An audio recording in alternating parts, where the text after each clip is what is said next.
Hey guys, tonight we're stepping into the sandals of an everyday Roman. The kind who wakes up not to birdsong, but to the sound of wooden cartwheels and shouting vendors. And honestly, you probably wouldn't survive this day, not with the noise, the smells, and the pace of life here in the beating heart of the empire. So before you get comfortable, take a moment to like the video and subscribe, but only if you genuinely enjoy what I do here. And while you're here, drop a comment telling me where you're watching from and what time it is right now. Now, dim the lights, maybe turn on a fan for that soft background hum, and let's ease into tonight's journey together. You wake to the sound of wheels clattering over stone.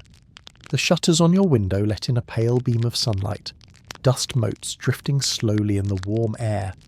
From the bakery across the street, the smell of fresh bread mingles with something less pleasant, the unmistakable tang of the public latrine. Your bed is narrow, the straw mattress uneven beneath you, and the plaster walls bear faded traces of painted red borders from decades ago. From the apartment next door, you hear a woman's voice scolding a child, the rhythmic thump of a pestle grinding grain, and faint laughter carried on the air. Above you, the floorboards groan as someone rushes down the stairs. This is an insula, a tall, crowded apartment block where privacy is rare and life begins before the sun is fully up. Somewhere below, a vendor shouts the price of olives, his call merging with the clink of coins, the bray of a donkey, and the distant clang of a blacksmith's hammer. Rome is awake. And now, so are you. The streets call to you the moment you step outside your insula. The doorway is narrow and shadowed, and the air within the stairwell smells of damp wood, cooking smoke, and the faint, ever-present tang of humanity. As you emerge into the open, the light feels bright, almost sharp, bouncing off the pale stone walls of the buildings and the uneven cobblestones underfoot. The warmth is already settling in, and it's not yet mid-morning.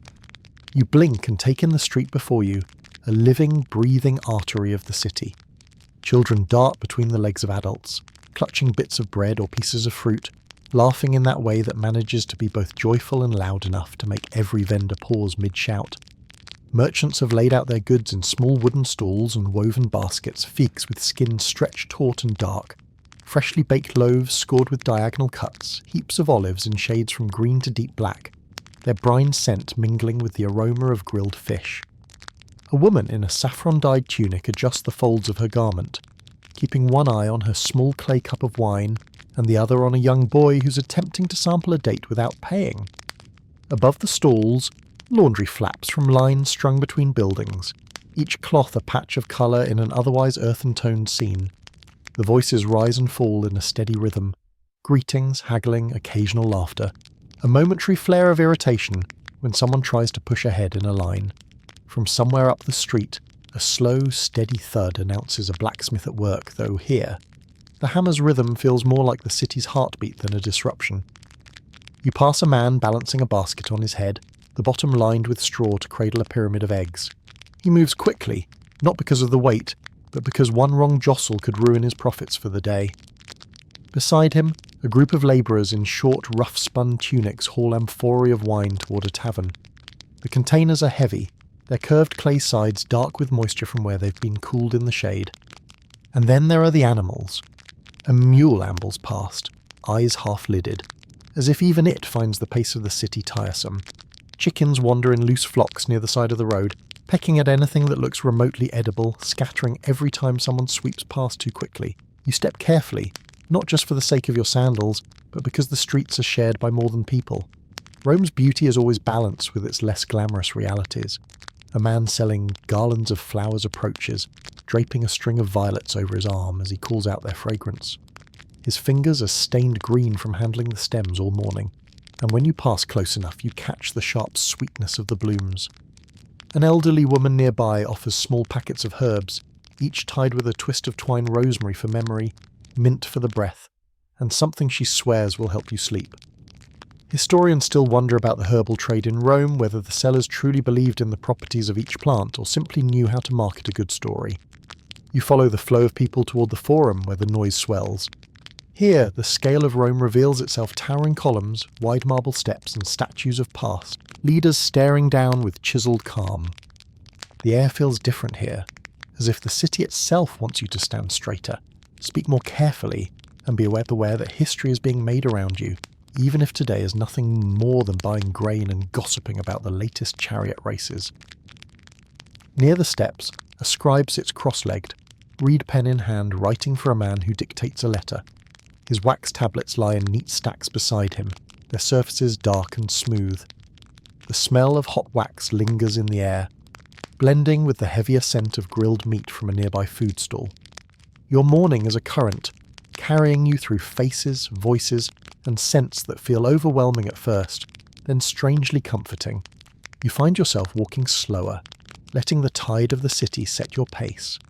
Somewhere ahead, the faint clang of a temple bell marks the next part of the day, and without meaning to, you follow it, curious to see where it leads.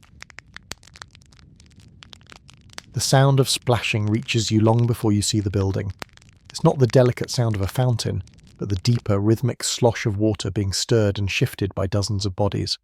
As you round the corner, the facade of the public baths comes into view, a broad, impressive structure of brick and marble, its outer walls decorated with simple reliefs. The main doorway is flanked by tall columns, their bases worn smooth where countless hands have touched them over the years. You step inside and are met with a wave of warmth. The air smells faintly of olive oil, soap, steam, and a hint of the herbs used to scent the water. The dim entrance hall opens into the changing area, where men and boys peel off tunics and fold them neatly into baskets. The hum of conversation is constant here. Low voices exchanging greetings, quick bursts of laughter, murmurs about politics, and the occasional sharp exclamation when someone recalls a piece of gossip worth sharing. The baths are more than just a place to get clean. They are a meeting ground, a space where merchants might strike deals, where philosophers might debate, and where old friends might sit shoulder to shoulder, letting the heat soak into their bones while they trade stories. For a few copper coins, you are part of it too. A slave approaches with a strigil, a curved metal tool for scraping the skin. He gestures toward a small bench, and you take a seat. Warm oil is poured into your palms, and its slick texture catches the light from the high windows. The scraping begins, pulling away dust, sweat, and the thin layer of grime that settles on anyone who's walked Rome's streets too long. The sensation is oddly satisfying, as if the city's weight is being peeled from you. From the corner of your eye, you see a group gathered around a small table playing a game with tiny carved pieces. The clack of the pieces against the wood punctuates the soft echo of voices. In another section, a pair of men speak in hushed tones, leaning close, their words drowned by the hiss of steam escaping from the caldarium, the hottest of the baths. You wander toward the tepidarium, the warm water pool at the heart of the building. The floor beneath your feet is a mosaic of intricate patterns, tiny tiles in deep blue, warm ochre and ivory white. Your steps sound hollow against the stone, the acoustics carrying every movement. The pool itself shimmers in the muted light, steam drifting upward in thin ribbons. You ease yourself into the water, feeling the warmth wrap around your muscles. Floating there, you close your eyes and let the voices fade into a blur. You can almost imagine the centuries falling away, the sound of chariots outside replaced by nothing more than the soft lapping of water. Historians still debate just how central the baths were to daily Roman life, whether they were truly universal or more of a luxury for those who could afford to skip hours of work. But here, in this moment, they feel essential. When you finally rise, the air outside the pool feels cool against your skin. You pass through the frigidarium, the cold plunge pool, where a few brave souls submerge themselves completely before gasping and emerging, grinning. It's said to invigorate the body, though you suspect it's just as likely to make you wish for another hour in the tepid warmth. Leaving the baths, you dress again, the rough weave of your tunic catching slightly on your skin, still warm from the water. Outside, the sun is higher now, and the streets feel a little louder, as if the city itself has grown more awake in your absence. Somewhere in the distance, the faint scent of roasting meat drifts on the breeze, reminding you that the day is far from over, and that Rome always has another experience waiting around the next corner. By the time you've wandered away from the baths, the sun has climbed high enough to make the pale stone streets almost glow. Shadows cling to the narrow alleyways, and for a moment you take refuge there, listening to the muffled echoes of life beyond the walls. Your stomach reminds you that the morning's bread was hours ago. In Rome, lunch isn't a grand feast, but it's enough to gather people from their work and put the city into a softer rhythm for a little while. You follow the smell first, roasting fish, fresh herbs, and the sharp tang of vinegar. It leads you to a small tavern tucked between a cobbler's shop and a cellar of dyes. The wooden sign above the door creaks in the breeze, its faded paint showing a simple jug and loaf. Stepping inside, you're greeted by a rush of cooler air and the scent of baked bread mingled with the earthy aroma of lentil stew. The place is modest, rough plank tables worn smooth by years of elbows, stools that wobble just slightly, and walls that show traces of red and ochre paint beneath the smoke stains. A jug of watered wine sits on one table, its clay surface damp with condensation. Men and women eat side by side here, merchants with dusty cloaks draped over the backs of chairs, labourers with hands still marked by the morning's work, and a scribe whose fingers are stained black with ink. The tavern keeper, a stout woman with quick eyes, slides a small plate toward you. A portion of soft cheese, a few olives glistening in oil, and a thick slice of bread. You tear the bread and use it to scoop up the cheese, the crust firm, the centre soft and warm. The cheese has a tang that makes you close your eyes for a moment, savouring it. Next comes a small bowl of pulse, a porridge of barley cooked until thick and creamy, flavoured with herbs and just enough salt to bring it to life. You eat slowly, letting the simple flavours linger. Across the room, a group bursts into laughter, one man thumping the table so hard that wine sloshes over the rim of his cup. At the next table, two men lean in, speaking in low voices. You catch fragments of their conversation, complaints about taxes, a mention of the grain supply, and something about a visiting troupe of actors performing in the forum that evening. The murmur of talk, the clink of pottery, and the faint strains of a reed flute drifting from somewhere outside give the place a kind of gentle pulse. Historians often debate whether these small taverns were gathering spots for the whole community, or mainly for travellers and workers without kitchens of their own. The truth is probably both.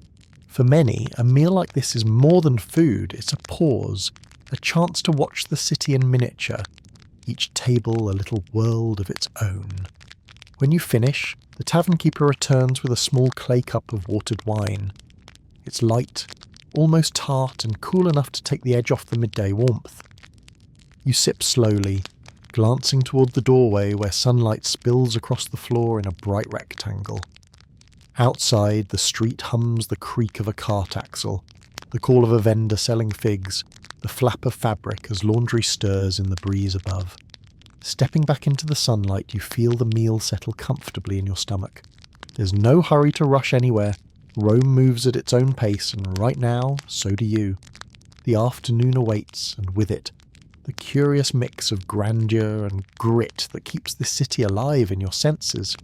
Somewhere nearby, a child shouts in delight, and the clatter of a dropped amphora echoes off the walls. You smile, because in Rome, even the accidents sound like part of the music. The streets guide you there almost without thought. Every turn seems to pull you toward it, the heart of the city, where marble and noise compete for attention. By the time you step into the open space of the forum, the midday light has softened into a rich golden haze that clings to every surface. The paving stones beneath your sandals are warm, and you can feel the faint vibration of countless footsteps, the pulse of Rome itself. The air is thick with smells, roasting meat from a nearby food stall, the faint perfume of crushed herbs from a healer's table, and the less pleasant waft from the drainage channels that crisscross beneath the streets. Your ears are filled with overlapping voices, merchants calling out prices, philosophers holding forth on the meaning of justice, a woman loudly bargaining for fabric dyed the deepest purple you've ever seen. A senator in a crisp white toga edged with a broad purple stripe passes by, his entourage clearing the way. People watch him with sidelong glances, a mix of respect, envy, and maybe a bit of fear. Nearby, a group of young men cluster around a robed teacher, listening to him recite Homer, as if the poet had only just left the room. Their sandals shuffle in the dust, but their eyes stay fixed on his gesturing hand. You wander past a table stacked high with clay oil lamps, each stamped with designs of dolphin, a laurel wreath, a pair of theatres masks. The seller catches your eye, holding one up so the sunlight gleams along its curve. You smile but keep walking. You've learnt that in the Forum a glance can be as binding as a handshake. At the far end, the shadow of the Basilica Julia stretches over the crowd, its cool interior offering a break from the sun. Inside, the air smells faintly of parchment and wax. Scribes sit at low tables, scratching out contracts and letters, while a pair of men argue in front of a magistrate, voices echoing against the high stone walls. Historians often wonder how the Forum sounded at its busiest. Was it a constant roar, like the sea, or a tapestry of distinct threads, each voice, each sound weaving into something uniquely Roman? Standing here, it feels like both. You can pick out individual notes, the clink of a coin dropped into a scale pan, the hollow knock of a wooden staff on stone, yet all of it blends into a living hum. A boy runs past you, dodging between legs, clutching a bundle of scrolls so tightly you wonder if they contain some priceless secret. An older man shouts after him, but the boy disappears into the creed like a fish into a school. Somewhere a street performer strikes a lyre, the delicate notes carrying faintly above the din. You pause by a small fountain where water splashes into a shallow basin carved with dolphins. The cool mist clings to your face, a relief against the heat. A woman in a simple green stola fills her jug, nodding politely before turning to make her way home. Leaving the Forum feels like leaving the centre of the world. The marble columns, the statues of gods and heroes, the shifting tides of people, all of it lingers in your mind as you step back into the narrower streets. Behind you, the Forum keeps breathing, its voices mingling in the warm air. A reminder that in Rome, history isn't something that happened, it's something that's happening all around you every moment. You hear them before you see them. The steady murmur of voices, the faint splash of water, and the occasional burst of laughter that drifts above the hum of the city. Rounding the corner, the great facade of the baths rises before you, its brick and marble glowing in the late afternoon light. The doors stand open and warm, scented air flows out, carrying traces of rosemary, myrtle, and something faintly mineral. The entry hall is vast, the ceiling painted with faded scenes of gods and rivers. Men and women move through different sections, some chatting easily, others walking with the deliberate pace of people about to leave the dust of the streets behind. The air feels alive here, not just with heat, but with the sense of being in a place where the city comes to breathe. You hand a small coin to the attendant, who nods and waves you toward the appartement. Diterium, the changing room. Wooden benches line the walls, and niches are filled with sandals, belts, and neatly folded tunics. You slip off your sandals, the cool floor tiles pressing against your feet, and hang your simple cloak in a small alcove. From here, the warmth begins to deepen. You pass into the tepidarium first, a softly lit room where the air is warm but not stifling. The mosaic underfoot depicts curling vines and small birds. The tiles cool in some spots, faintly warm in others. People linger here, stretched out on stone benches, their voices low and lazy. A man with a face like weathered oak leans forward to tell a joke, his words swallowed in the ripple of water and the soft chuckle of his friend. The caldarium is next to the hot room. Steam wraps around you instantly, and your skin prickles with heat. The pool here is small and deep. The water so hot it makes you gasp as you step in. Around you, others relax into the warmth, eyes half closed to shoulders sinking. Some sit at the edges, dabbing sweat from their foreheads with small cloths. In one corner, a pair of young men play at flicking droplets at each other, their laughter rising above the hiss of steam. Historians still debate whether the baths were more about cleanliness or community. The answer standing here seems obvious. Both.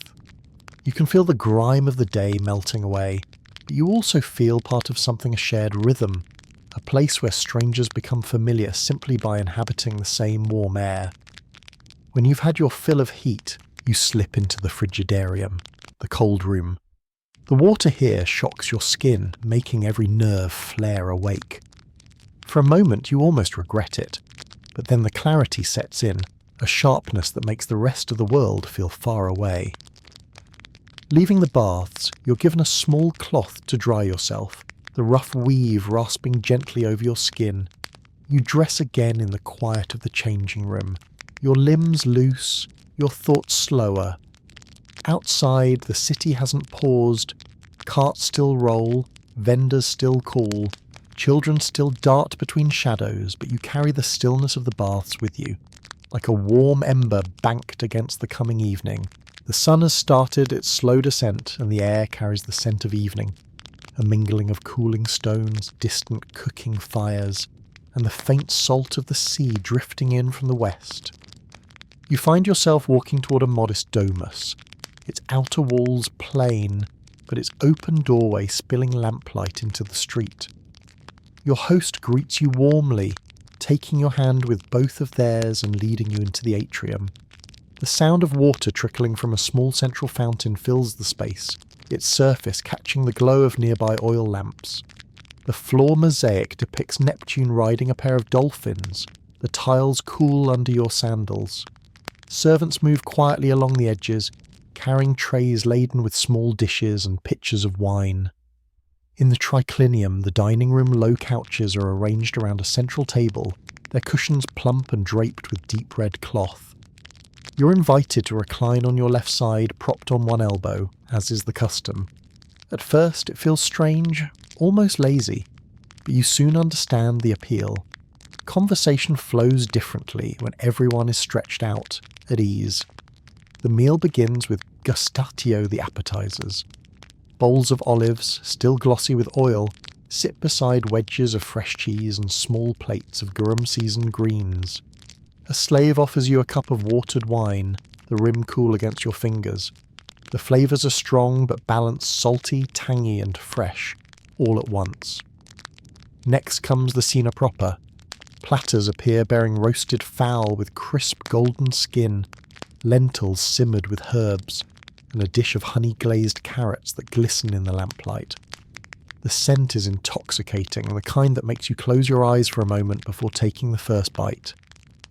Across the table, two guests are quietly debating the latest poetry reading in the forum, while another tells a story about a merchant ship nearly sunk by a sudden storm. Dessert secdae, mensae, is simple but satisfying. Dates stuffed with nuts, figs drizzled with honey, and a small wedge of almond cake. The sweetness lingers, mingling with the gentle bitterness of the final sip of wine.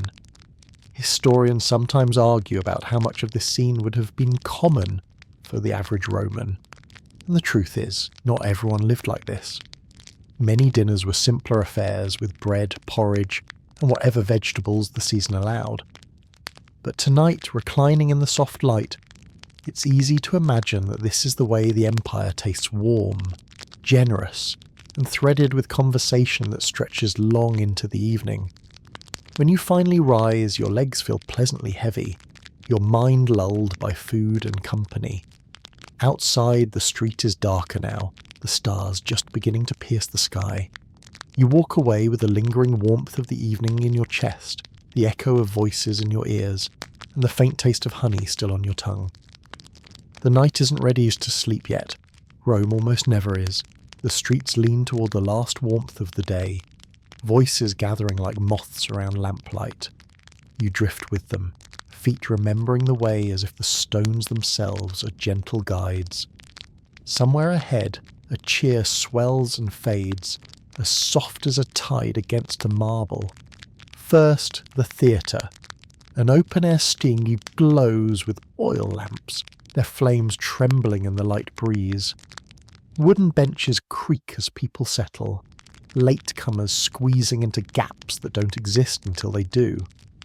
A troupe in painted masks is halfway through a comedy. A clever slave, a blustering merchant, a young lover who can't keep his stories straight. Even if you miss a line, the gestures tell you everything. The masks do the rest. A boy behind you tries to copy the actor's strut and steps on his own sandal thong. The crowd's laughter arrives in ripples kind, then full.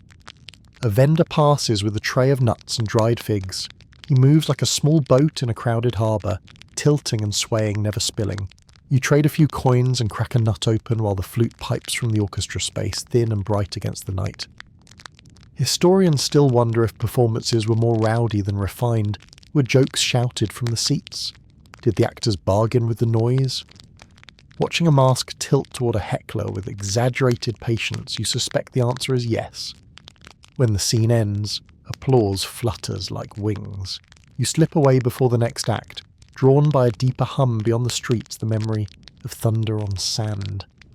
The Circus Maximus sleeps now, its long spine a dark curve against the city, but even in quiet you can feel the echo, the rush of four-horse teams, the shout of factions, blues, greens, reds, whites, colours that are loyalties, habits, and sometimes excuses for arguments that last through winter. One accepted fact survives every telling. The chariot races could turn a morning into legend and a driver into a god in a single lap. A guard at the gate dozes, chin on chest, and you stand a moment longer, hearing what isn't there and still somehow is. You cut across a side street and find a tavern bright with a lamplight and talk. Someone has laid a gaming board on a low table. Little counters click like polite rain.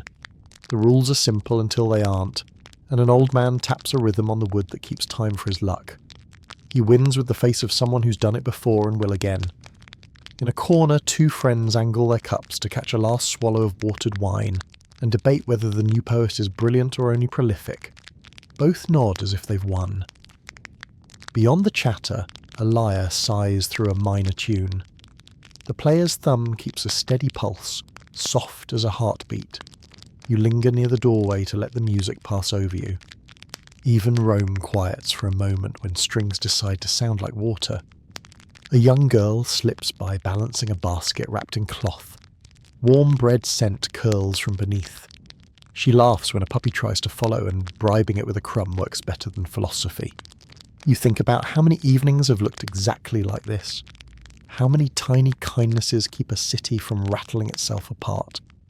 If spectacle is what you want, the amphitheatre stands broad-shouldered against the dark, its arches like windows into a lion's rib cage.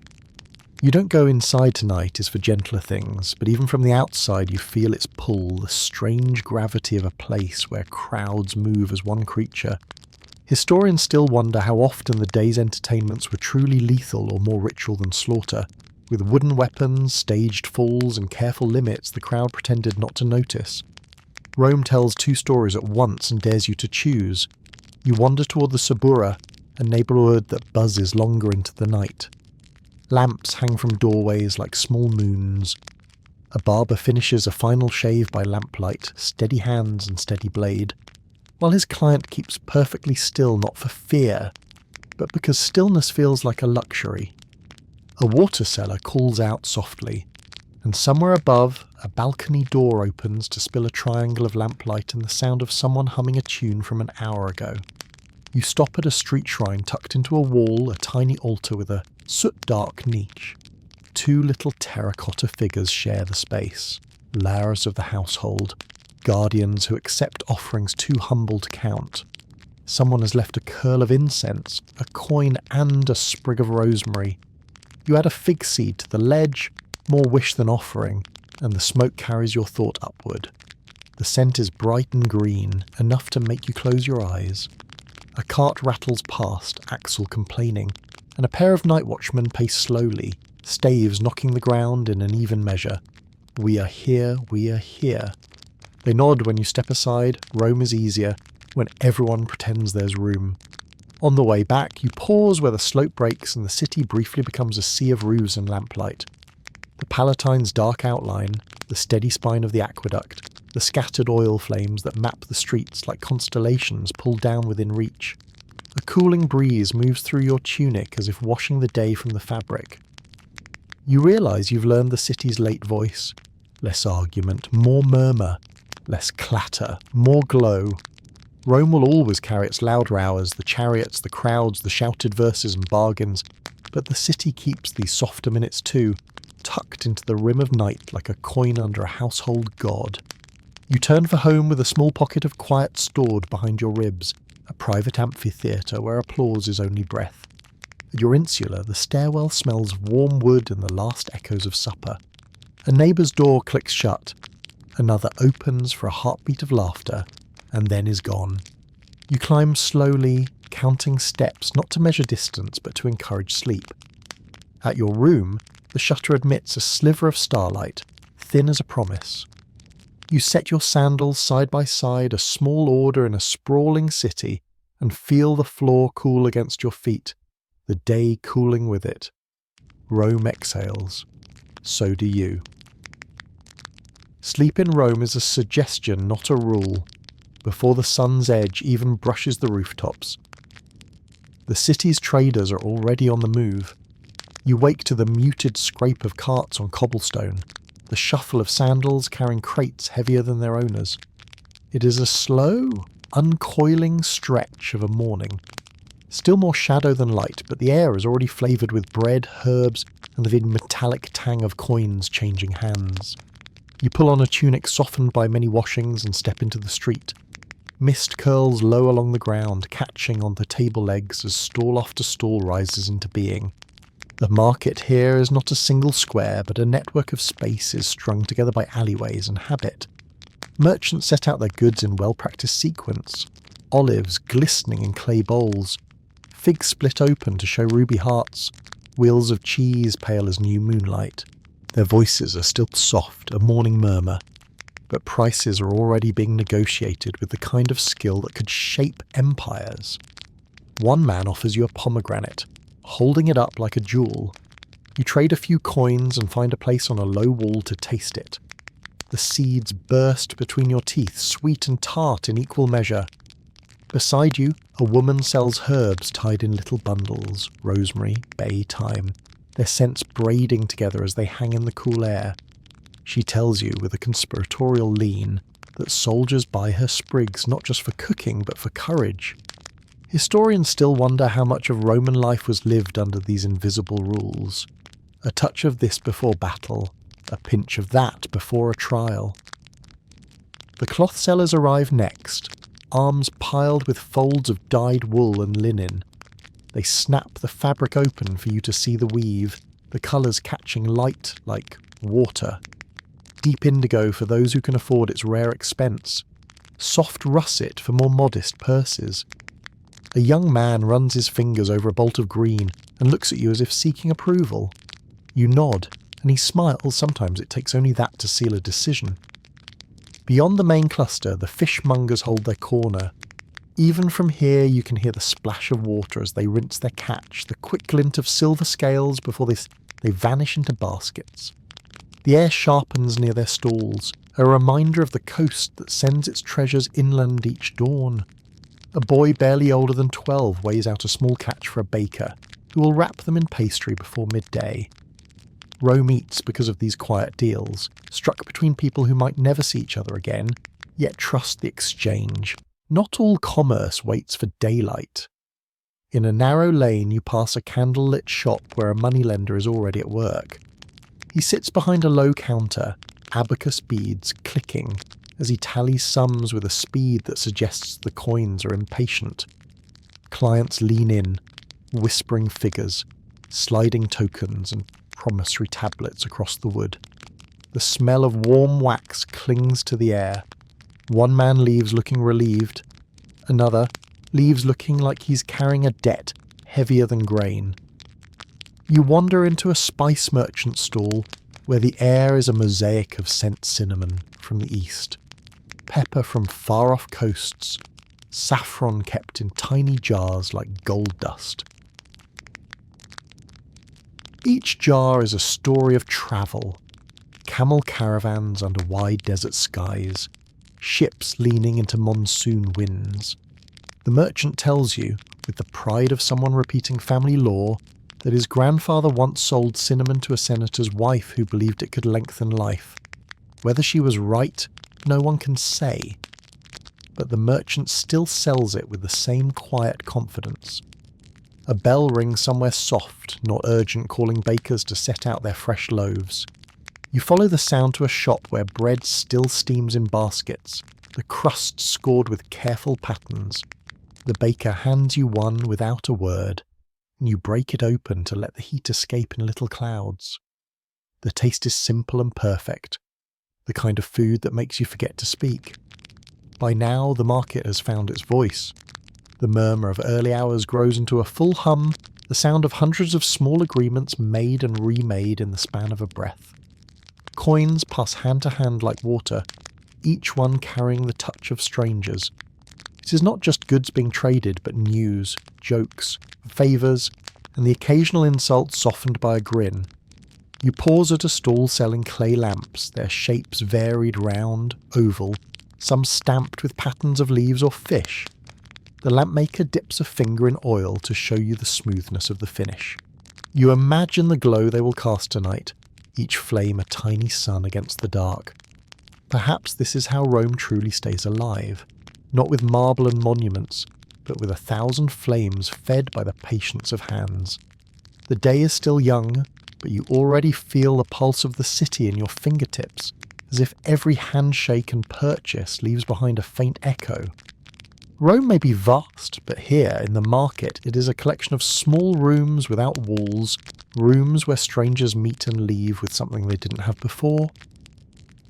When you step away, the noise follows for a while, carried in your ears like a remembered song. By the time it fades, the market is already preparing for tomorrow, just as it has for centuries.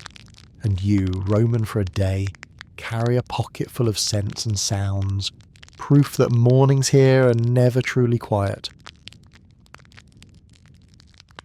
By the time the afternoon sun begins to mellow, the city's rhythm shifts.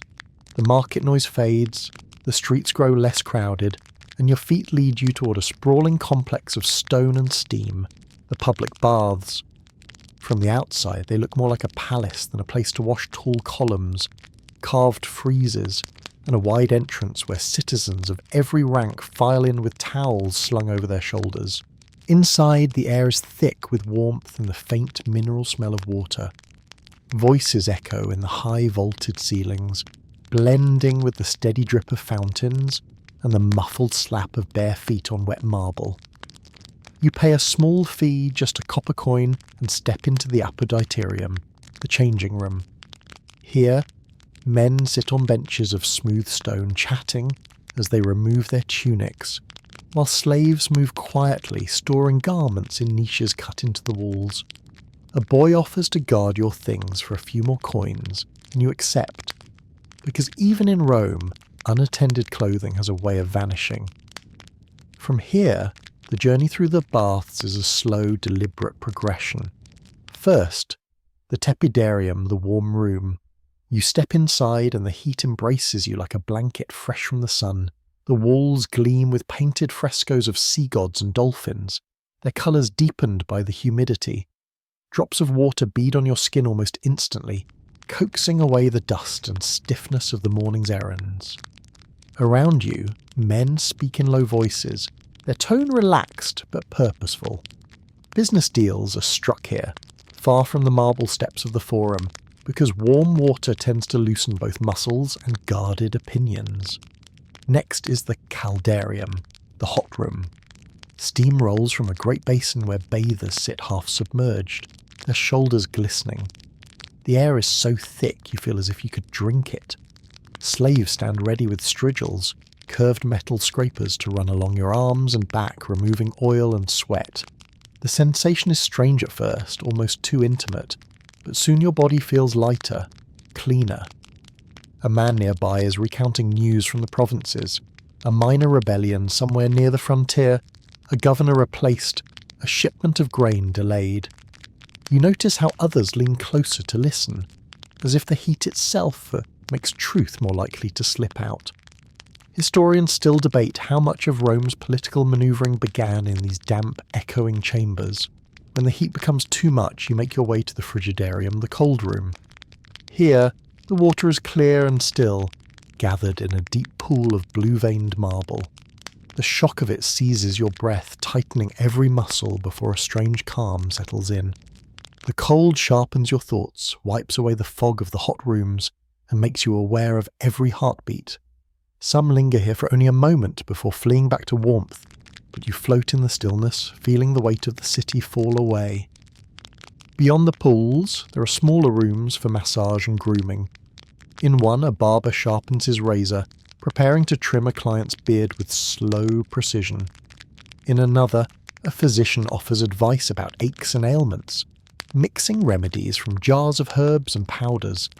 A pair of friends sits with cups of spiced wine, their conversation slipping between gossip and philosophy.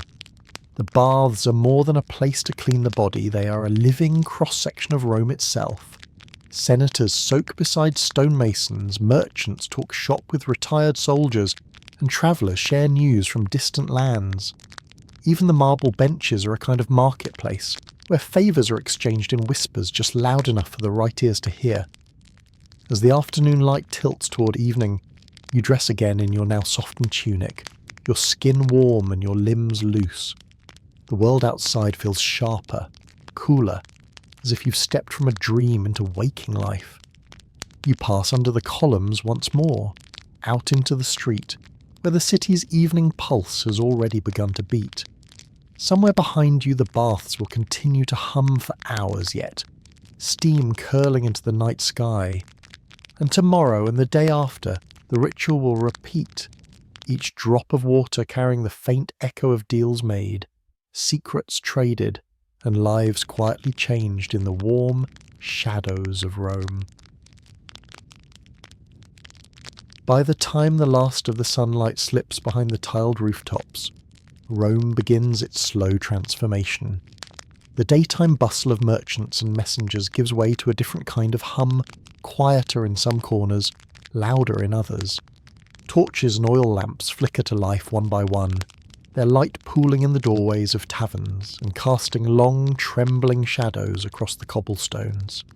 The air feels cooler now, almost gentle against your skin after the day's heat, carrying with it the mingled aromas of roasting meat, sweet wine, and the faint tang of smoke from distant hearths. You start along a narrow side street, the buildings on either side leaning inward just enough to make you feel as though they are whispering to each other above your head. From a window, a burst of laughter spills into the street, followed by the soft strum of a kithara. Somewhere farther down, you hear the splash of a bucket in a public fountain, then the low murmur of two neighbours speaking in the shadows. The rhythm of the city feels unhurried now, the urgency of commerce replaced by small private moments. Still, not every part of the city is so gentle. As you pass into a busier street, you see taverns alive with activity. Men sit on stools outside, dicing by a lamplight and raising clay cup to their lips, between shouts of victory or groans of loss. A group of street performers draws a small crowd. One balances on a wooden beam while another juggles clay pots, his hands a blur in the firelight. Children dart between the onlookers, weaving through legs like quick, mischievous shadows. Everywhere the city seems to have loosened its collar. A patrician in a deep crimson cloak speaks in low tones with a man in simple tunic and sandals, their heads bent together as they gesture toward a rolled parchment. A group of young men leans against a wall, trading stories of the races in the Circus Maximus, voices rising when they disagree on the skill of a particular charioteer. Historians still debate how safe these streets truly were. Some say Rome at night was dangerous enough to avoid without good reason, that footpads and thieves prowled the darker alleys, waiting for the unwise or the unlucky. Others suggest the danger was exaggerated, perhaps a warning parents gave their children to keep them close to home. Tonight, you choose to believe the city's shadows are more curious than cruel. Following the sound of music, you arrive at a small courtyard where a few neighbours have gathered. A pair of oil lamps swing gently from cords overhead, casting a warm, swaying glow. One man sings softly, his voice low and even, while a woman plays the flute beside him. The tune is simple but hypnotic, winding through the air until it seems to slow time itself. You lean against a pillar and let the music wrap around you, the notes mingling with the smell of crushed basil from a nearby kitchen. As the hour grows later, the city settles even further. The lamps burn lower, the songs fade, and the night begins to claim its quieter rights. From the Aventine Hill, you can see the last embers of sunset smudging the horizon, while overhead, the first few stars have begun their watch. Somewhere in the distance, a dog barks once, twice, then falls silent. You find your way back toward your lodgings, the stones cool beneath your sandals, the sounds of the city now a gentle murmur. Rome feels softer in these hours, as if it too has exhaled after a long day. The streets no longer belong to commerce or politics, but to the quiet drift of people and stories moving through the dark. When you close your eyes later, the flicker of torchlight and the hum of an evening crowd will still be there, lingering at the edges of your thoughts. And in the stillness, you'll remember that the heart of Rome never truly sleeps, it only changes tempo. The scent reaches you before you even turn the corner. Warm bread fresh from the oven, its crust still crisp, mingling with the deeper, earthier aroma of lentil stew. In Rome, the evening meal is not a hurried affair, but a small anchor in the day, pulling friends and family back into each other's company after hours of work, errands, or leisure. Tonight, your host, a middle-class merchant with a modest courtyard home, waves you inside with a smile and a clay cup of watered wine already in hand. The triclinium, the dining room, is lit with oil lamps whose flames waver and shimmer against the painted walls. The frescoes here tell gentle stories, pastoral scenes of shepherds and orchards, mythic figures reclining among grapevines and their soft colours glow in the lamplight. Cushions are set along 3 low couches arranged in a U-shape around a small wooden table. The air hums with quiet conversation, the occasional clink of pottery, and the faint rustle of linen as guests shift to recline. You're offered the gustatio, the first course olives glistening with oil, a small plate of salted fish, and perhaps a handful of nuts. Bread, coarse but fragrant, is torn by hand and passed around. Someone sprinkles a pinch of salt over the plate, and the act feels almost ceremonial, as though marking the true start of the evening.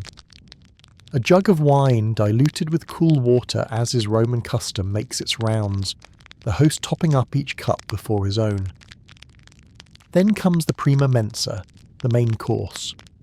Tonight it is a stew of lentils and vegetables, thickened with barley and scented with garlic and herbs. The serving slave ladles it into simple bowls, pausing to add a drizzle of oil to each. On a small platter sits a roasted fish, its skin crisped golden, the aroma rich but not overwhelming. A dish of chickpeas mashed with herbs appears, and guests scoop it onto bread with the ease of long habit. Around the table, the pace of conversation shifts. The earlier small talk deepens into gentle debates whether the summer harvest will be as good as last year, whether a certain senator's speech was worth the applause it received, whether the baker down the street is using less sesame in his loaves. A joke passes from one couch to the next, and laughter blooms like a torch flaring in the night. Historians still wonder about the quiet etiquette of such meals, when exactly one should speak, whether reclining on the left side had a deeper symbolic meaning, and just how much wine was considered polite before the tongue loosened too far. But here, in this room, the rules seem to move like the conversation itself, easy, unforced, and carried along by the comfort of familiarity. The secunda mensa, the final course, arrives almost without fanfare. Slices of melon, figs, and dates are passed around, their sweetness cutting through the savoury tastes of the earlier dishes. A small dish of honey is offered for dipping, its golden sheen catching the lamplight. Cups are refilled one last time, and the evening edges into that pleasant stretch when no one is in a hurry to leave. Outside, the night air is cooler now, slipping in through the open doorway. You can hear the muffled sounds of other households finishing their meals, the occasional burst of a street musician's tune, the distant bark of a dog. The city beyond the courtyard wall seems softer, as though it too has eaten and is ready to rest. When at last you step out into the street, the warmth of the meal lingers not just in your body, but in the easy memory of lamplight on painted walls, of the rhythm of voices rising and falling, of bread shared without rush. Rome's greatness may be measured in marble and conquest, but its heart beats in these small, unhurried gatherings where the simplest of foods becomes a quiet celebration. Morning arrives already dressed for celebration. You can feel it in the air before you see a single wreath. The city moves with a different kind of step, lighter at the heel, quicker at the corners. Someone has hung ribbons of laurel over a doorway. Someone else chalked a small fish on the threshold for luck. The baker is smiling for no stated reason. A child blows a reed whistle until a dog joins in, which the child declares a parade. You follow the current toward the forum where a temporary stage has appeared, like a mushroom after rain. Garlands climb the columns, and a pair of priests in snowy white togas walks with measured dignity, their hands wrapped in their garments so nothing unclean touches the sacred. The altar stones have been scrubbed bright, and a young acolyte carries a brazier from which thin lines of smoke climb the morning, scented with resin and crushed bay. A flute answers the smoke with a thin, steady melody, and the crowd unconsciously starts to breathe in time with it. The sacrificial animal, sleek, garlanded, stands calm in the shade. One accepted truth sits quietly amid the colour. Public sacrifice is as much about community as piety, a binding of the city to itself through shared gesture and shared bread. The priest's voice rises a prayer that sounds like water finding a smooth papier over stone, and for a heartbeat the whole square listens like a single creature.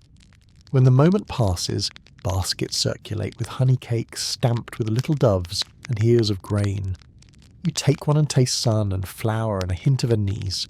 A boy tries to trade his cake for 2 olives and is soundly defeated. The priest laughs first. Not all festivals are solemn. Turn a corner and Rome is telling jokes. Actors in high-soled boots rehearse a myth with more pratfalls than reverence, and the audience forgives the liberties because the punchlines are good. A troupe of acrobats tosses one another through an alley of light, and a girl at a window drops petals like careful rain. The petals stick to a performer's hair. He bows as if crowned, and the crowd applauds the accident as though it were always the plan. Vendors have changed their wares to match the day. Wreaths of myrtle, bright ribbons, small clay figures of gods and heroes to place on a household shrine. A woman paints eyes on a figurine with a reed pen dipped in soot and oil, then blows on it gently as if to cool a living brow. You linger at a stall of tin charms, tiny dolphins for luck at sea, miniature cornucopias for plenty, a little foot that promises safe travel. The merchant swears the foot worked for her cousin's cousin who walked from Capua without a blister. You nod, and the charm feels strangely heavier in your hand. Down by a crossroads, you reach a shrine to the Lares Competals, guardians of the neighbourhood. Someone has swept the flagstones. Someone else has left a cluster of grapes so perfectly arranged that it can only be the work of a perfectionist or a poet. Children tie bits of coloured thread to the post and solemnly declare wishes that are clearly negotiations with the gods. 1 pony, or failing that, 2 very fast goats. Music wanders by drum pipe, hand clap, never staying long, like a friendly dog visiting every doorstep. A rumour travels as fast as the tune. A triumph may be declared soon, some general returning with dust in his cloak and stories in his mouth. Historians still wonder how often the city's big processions felt like pure spectacle to the ordinary onlooker, or something sharper, political, a reminder that Rome's victories were both distant and very near. Perhaps it depends on where you're standing in the shade with a fig, or beside the wheel ruts where the chariot will pass. Today's procession is smaller but no less confident. Officials move past in orderly pairs, their lictors carrying bundled rods with axe heads that flash briefly in the sun. Fasces, a symbol that says order lives here and would like you to notice. Behind them, guilds file by with painted placards, bakers, fullers, boatmen, each with its own swagger, each cheered by relatives who shout like they alone have invented bread, wool and water. When a group of schoolboys follows, chanting something laudable and lopsided, The applause grows louder than the chant. Effort, Rome decides, deserves noise. You let the crowd carry you to a stretch of river where floats drift slowly past. Small ships dressed in ribbons, their oars dipping like synchronized birds. A reed player on the nearest craft holds one pure note for so long that the crowd forgets to breathe, then exhales in laughter when at last he drops it. A man beside you shakes his head smiling and presses a fig into your palm with the generosity festivals awaken in even the careful. Everywhere, doorways behave like open hands. Neighbours offer cups of diluted wine across thresholds. A stranger compliments a baby's eyebrows with the gravity of a magistrate. You notice a detail that feels like a secret. For all the grandeur Rome can summon, joy here most often travels on foot, exchanged in small change cake crumbs, borrowed ribbons, a song half remembered and wholesomely wrong. As afternoon ripens, shadows deepen the reds and golds painted on walls, and the city warms into its fullest colour. A storyteller claims a crate near the market and stitches the day together with a myth gods disguised as travellers, a door opened, a meal shared, a blessing that looks at first like a chore. People listen because myth is how Rome reminds itself who it wants to be. Hospitable, brave, lucky by habit and by practice. One quirky footnote will not leave you. At the corner fountain, someone has tethered a very patient goat with a wreath around its horns, and a sign that says in a careful hand, "Do not crown, already crowned." The goat looks relieved. The wreath looks precarious. The neighbourhood looks pleased with itself. As the sun tilts, a gentle truth settles. Festivals are the city's way of refolding its vastness until it fits in the palm. You taste sugar on your tongue, oil on your lips, dust on your sandals, and music in your chest. The priests have finished. The jugglers drift towards supper. The last garlands sag like satisfied smiles. Historians still argue which days drew the largest crowds, whether calendars were followed strictly or generously, whether certain rites were believed or simply performed with affection for tradition. Standing here, you suspect belief is a spectrum and practice a comfort. Rome loves a script, but it loves embellishment more. Evening gathers, lamps kindle, the chalk fish fades under new footprints. You carry home a cake wrapped in leaf and a tin charm warm from your palm. The city has borrowed joy from its own future and spent it wisely. You walk slower now, because the day has become a souvenir and you're not ready to put it down. The day's heat has gathered itself into the stones, and the marble steps to the baths radiate a faint, pleasant warmth beneath your sandals. You approach through an arcade of columns, the scent of olive oil mingling with something sharper, myrtle leaves crushed into the water for scent. A vendor near the entrance sells small bundles of rosemary to drop into the hot pools. A child tugs at your tunic to offer a lump of pumice for scrubbing skin smooth. Inside, the light softens. Sun filters through high windows, striking the vapour, invisible shafts so that every movement becomes a slow dance in mist. You leave your sandals at the threshold of the apoditerium, the changing room, where niches hold baskets of clothes and attendants move like discreet shadows, offering to guard your belongings for a modest tip. Robes shift, rings are removed, the rustle of fabric mixes with laughter and low greetings. You step barefoot onto warm tile patterned with mosaics, dolphins, tridents, curling waves in blue and gold. The tepidarium greets you first, a warm room for easing into the rhythm. The air is thick but kind. A quiet embrace of steam that softens muscles, still carrying the weight of the day. On a bench, two older men lean toward each other, their conversation slipping between politics and the quality of this year's figs. You notice one nodding in that half-listening way that says he's here more for the warmth than the debate. The baths are Rome's unbroken forum, a place where social boundaries ripple. Senators may pass a joke to bakers. Merchants may strike bargains over a ladle of hot water. In the caldarium, the hot room, you slide into water that embraces like a friend you haven't seen in years, strong, immediate, forgiving. Steam rises in lazy coils, making the marble pillars seem to float. A young athlete kneels at the edge, rubbing oil into his arms before a slave scrapes it away with a curved strigil, removing sweat and dust in the same sweep. The scrape makes a faint sound like a knife on soft wood. One lesser-known fact drifts in. These baths are not solely for cleansing the body. The air is thick with oils and herbs, mint for invigoration, chamomile for ease. Physicians often prescribe the baths for ailments of the lungs or the spirit. Historians still wonder whether the health benefits were as real as the sense of ritual that came with them. Perhaps the cure lies in the blend of heat, conversation, and time stolen from work. You pass into the frigidarium, the cold pool. The plunge is a shock that startles your breath and sharpens your sight, as though every tile has been drawn with a finer brush. Some leap in laughing, others lower themselves inch by inch, teeth clenched, daring each other silently to go deeper. You emerge with skin prickled, pulse faster, head clearer. Outside, the evening cicadas are beginning to hum, though their song is muffled by the thick walls. Past the pools lies a courtyard where bathers rest. Some lie on benches under fig trees, their skin shining in the last scraps of sunlight. A slave moves quietly with a tray of watered wine, the cup sweating in the evening air. A pair of musicians in one corner pluck soft notes on lyres, the sound threading between murmured conversations.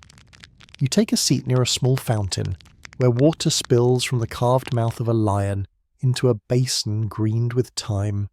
A woman beside you is telling a story about a man who fell asleep in the caldarium and dreamed of Neptune, who told him the location of a lost coin hoard. Whether it's true or not, she tells it with such precision, the exact colour of the tiles, the sound of the god's voice, that you feel the room lean toward her words.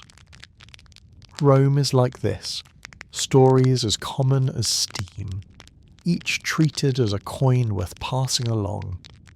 In a quieter alcove, a philosopher sits with his eyes half closed, explaining to no one in particular that the baths teach us about life. We enter burdened, we shed what we carry, we are altered by contact with others, and we leave refreshed but inevitably returning to the dust outside. Someone offers him a cup and he takes it without breaking the thread of his thought. You wander once more through the warm air of the tepidarium, letting it soften you before you step back into the cooler night. The city feels different after the baths, as though the stone streets have been polished, as though the air itself is easier to carry. Lamps are being lit along the way, small flames steady in the dusk, each one mirrored on the wet tiles of your memory. As you walk home, your skin still tingling, you think of how the baths are both public and personal, a shared space where thousands might pass through in a week, yet each leaves with a private sense of renewal. Whether it's the heat loosening the knots in your back, the laughter of strangers whose names you never learn, or the quiet grace of water on marble, the baths leave you lighter than you arrived. The sound of a distant splash echoes behind you as you turn a corner. Someone else is stepping into the water, beginning their own slow journey from the day's dust to the night's ease. And in that moment you realise, for all Rome's vastness and grandeur, sometimes its truest gift is a few hours in steam and stone, where the empire's noise dissolves into the sigh of hot water meeting cool air. The last warmth of the day has slipped away, leaving the air over Rome soft and almost cool. A thin silver moon hangs above the rooftops, and the streets have taken on a different rhythm. The merchants have packed away their stalls, the daytime clamour replaced by the softer sounds of evening sandals brushing stone, the clink of cups in a tavern, a stray laugh carried on the breeze. You step into one of the wider streets, where pools of lamplight stretch from doorways into the dust. The smell of wood smoke mixes with roasting chestnuts from a small brazier at the corner. A dog pads by, nose down, tail swaying in slow arcs as if the whole city is his to inspect.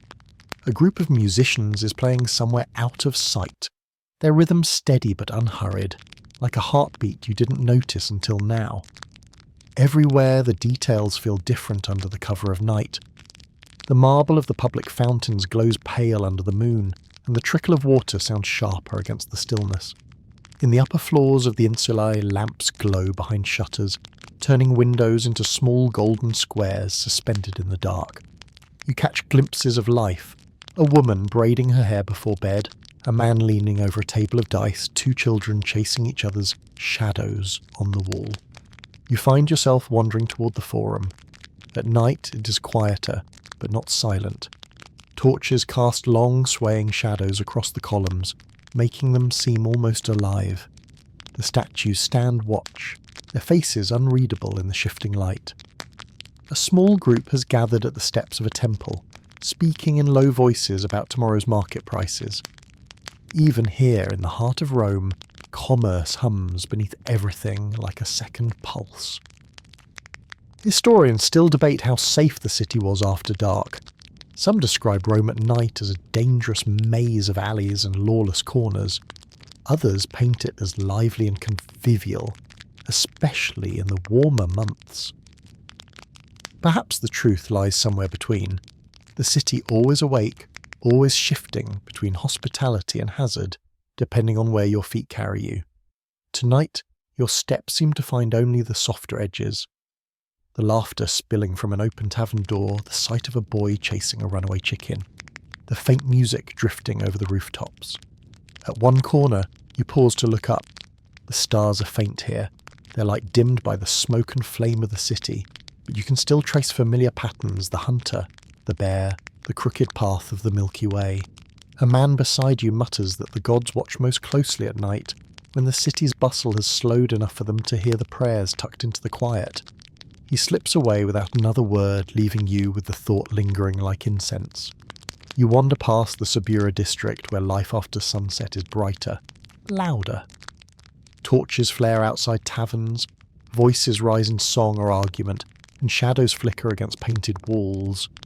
The smell of grilled meat and spiced wine is thick here, and the laughter is sharper, almost competitive. You don't linger long, the quieter streets are calling again. The final stretch of your walk takes you past a sleeping fountain where coins gleam under the rippling surface. Someone has left a small offering on the edge, a bunch of grapes still fresh, perhaps for Fortuna or Mercury. It's a reminder that in this city, the old gods are never far, even when unseen. When you reach your lodging, you pause at the doorway. The stone is cool under your palm, the hum of the city dim but present. Inside, a single oil lamp casts a golden pool over the floor. You slip off your sandals, feeling the relief in your soles, and stretch out on the bed. The night air drifts through the shutters, carrying the scent of the Tiber and the faint echo of voices from somewhere down the street. Rome will still be here tomorrow, loud, crowded, magnificent, and imperfect. But for now, the eternal city hums like a lullaby under your window, the night folding around you as gently as a blanket. Your eyes grow heavy, the marble colonnades of your mind fading into softer shapes, until even the empire's pulse slows into the rhythm of your breath.